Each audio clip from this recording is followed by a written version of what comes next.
Adulthood often arrives as a series of rigid expectations. You are expected to hold the answers, manage the bills, and settle into a predictable loop of eat, sleep, and repeat. To survive the grind, we develop a Mr. Success persona. We correlate material acquisition with self-worth, assuming that the right job title or a house full of shiny gadgets serves as proof that we have made it. Maintaining this hyper-productive state requires a significant trade. We surrender the curiosity we had as children, replacing it with the low-grade anxiety of constant optimization and algorithmic doom-scrolling. Navigating the logistical demands of a modern life often leaves us completely disconnected from the capacity for joy. In the never-ending story, a force called the Nothing consumes the world of Fantasia. It represents the apathy that sets in when we abandon creativity. This apathy builds silently. When we focus entirely on obligations, we stop noticing the world, and that neglect swallows our ability to dream. We see the psychological danger of this imbalance in The Shining. Jack Torrance's unraveling is tied to the total collapse of his creative spirit. When work becomes the only setting on the dial, the mind loses its ability to regulate itself. Play provides the psychological endurance required to function. Without it, the weight of responsibility becomes heavy enough to break our resolve.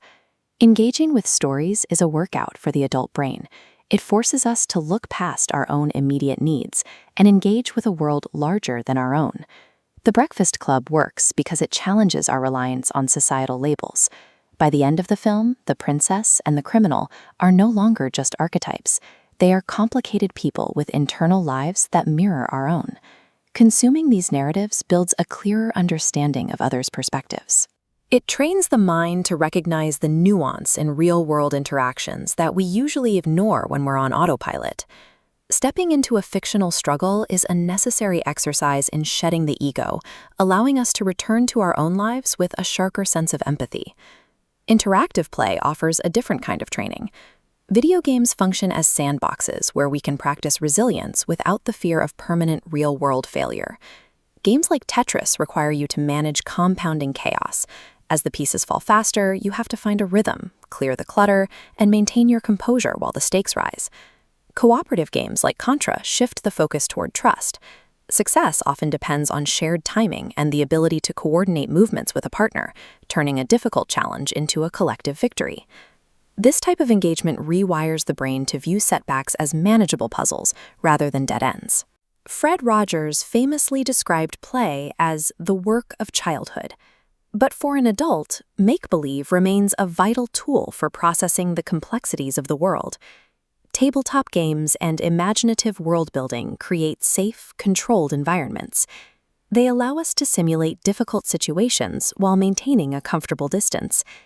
In these fantasy spaces, we can navigate themes of loss, fear, or conflict at our own pace.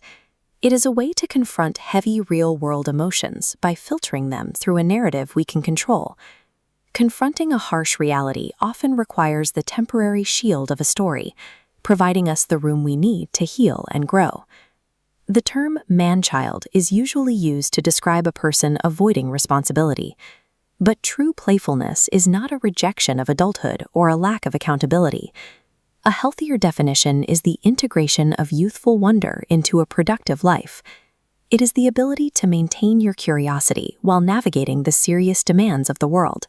Maintaining this connection to your inner child is a key sign of a well-adjusted, resilient adult.